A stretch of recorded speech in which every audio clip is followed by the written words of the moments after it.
Hello mga palangga, mayong adlaw ng Martes. So, wala pa ako niluluto ngayon dahil tinanghali ako ng gising. Magkape na lang tayo. Yan. At saka yung pandesal may star margarina. Ang pandesal ko yung puwitan maputi pa. So, ewan ko kung may balak pang iluto yan. O. Ano, puti pa. Hindi ko tayo pang puting pandesal. Gusto ko yung tostado. Tsagaan ko na lang yan kasi wala puti binigay. Sabi ko sa tindahan nung bumili ako, sabi ko gusto ko tostado. O pula mainit. Wala, hindi man tostado eh. Hindi rin naman ganun kainit. Ito na naman mga palanggang aking ilong na mayroong allergy every morning. Morning sickness is allergy. Today is April 5. Tuesday. Ay, April 5. Sorry. Nawala na naman ako. Lagi ako nagkakamali. Tigulang na kasi. Thunders na. Today is Tuesday, April 8, 2025. Ayan. Kinakain ko na kasi yung salita ko. Mga sinasabi ko ang bis-bis.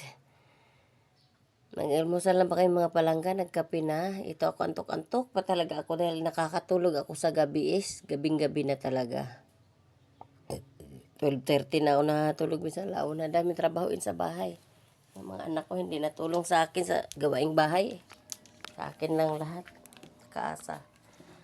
Ayan o.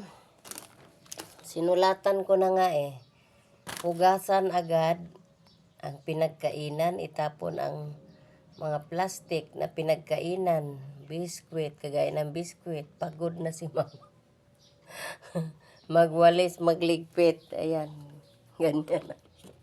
Kahit sinulatan ko na yung ganyan mga langga, hindi pa rin yan epekto sa mga anak ko. Hindi pa rin yan. Ngayon is mga tira-tirang ulam lang. Ininit ko. Ayan may mga dami ng mga paalala. Gumamit ng serving spoon.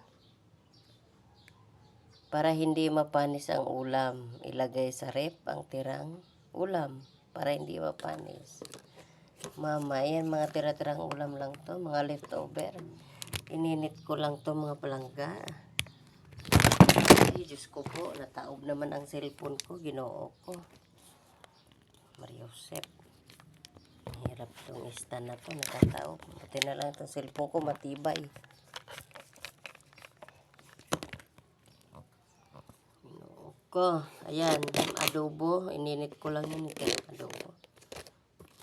Ito lang fritada at saka minudo. Ininit ko. Pinaghalo ko na lang yan.